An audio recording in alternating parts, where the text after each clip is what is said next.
En nergens was er geschreven dat iemand al Patmos survived is. Zo met alle woorden, die gedachte van Patmos van Johannes was geweest dat Johannes moet sterven.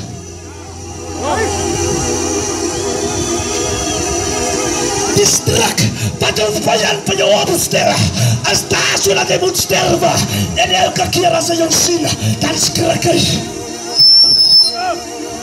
Hoe kom leven zij dan nog? Hoe kom leven hij dan nog? En denk dan niet aan die diepste slimman toe beweeg maar om niet. Rakasete rekosata. David zei altijd deze aan mijn linkerkant, deze aan mijn anderkant. Ik zag hier aan een vrees toe, dat u is met mij, mijn stok en mijn staf. Die vertrouwens mij, die neemt mij in de sporen van gerechtigheid. En daar kan ik aan het dalen, dat u het schade voeren.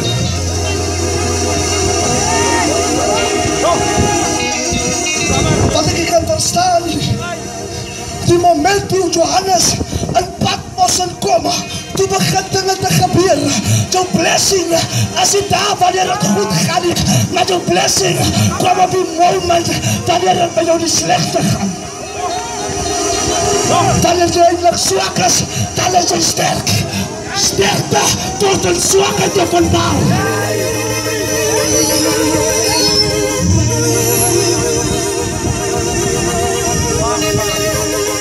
Gebruik je zwaar krijg uit jouw positie to activate what you want to activate. God zei van Ezekiel, ik wil jou van die wachters afvat, af aan die talen, zodat ik met jou kan praten. Misschien is hij nog te hoog op jouw troon. En God het een Patmos voor jou, zodat hij jouw geestelijke oog kan opmaken. Wat praat die daar nou? Zij zien geestelijke blindheid als een gevaarlijke ding aan die dagse leven. Te veel kerken en mensen als geestelijk blind en nou kan die Heer niet bewegen. Maar ik profiteer op Patmos voor zijn leven, niet om u duur te maken, maar om u te activate, te transform out of the natural, but into the supernatural.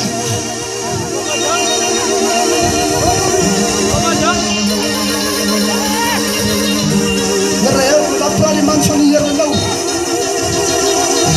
Apostel, als je Ezekiel niet laagte toegekomen is, heb je nooit die benen gezien.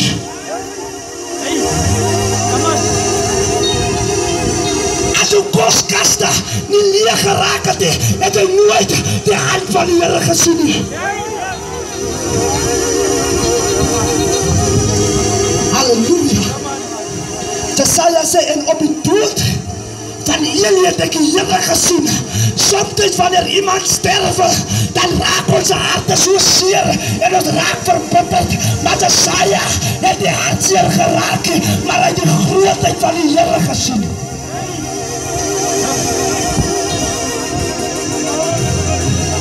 Wat zien jij als je in je omstandigheden staan? Waartoe kijkt jij als je probleem toezakt? Wat doe jij als je storm op zijn hoogste gaat? Kom ik zeg voor jou, you are never supposed to see Jesus in a storm, but you need to activate in the spirit, not only to be able to see him, but to feel him.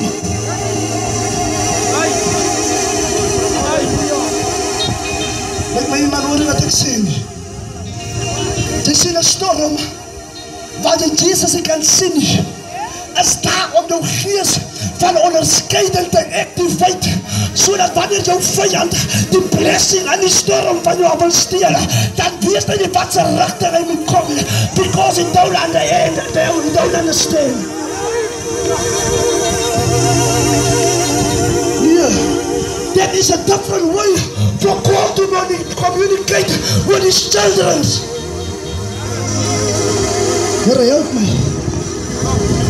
Ons willen net zien.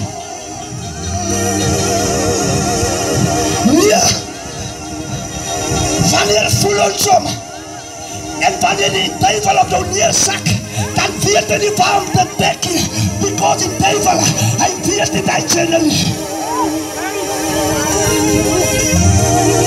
He wants to communicate between the level that man to man you cannot see, that the flesh can understand. The Bible says that God is spirit, that they who live in him should be activated in the spirit. So, in Patmos, het hulle nie verstaan wat met Johannes aangaan nie. Hulle kom by jou huis, hulle sien die kast is leeg, maar jy bly staan en halleluja, die man keer nog one way om, maar jy bly nie down nie, you still rise.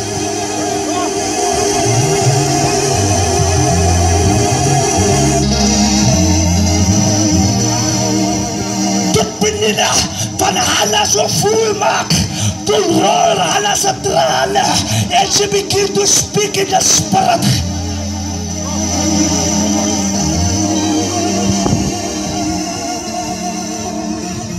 En vir 'n moeder sê wat omstandighede op die hoogste is.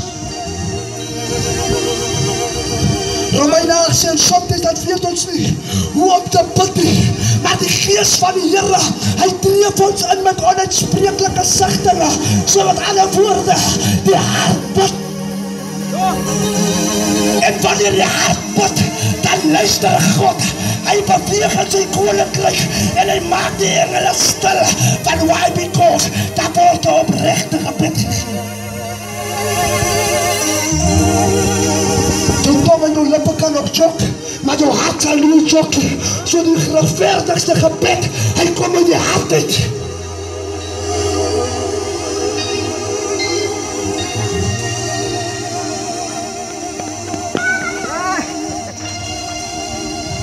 Jou storm is jy aan om seer te maak nie.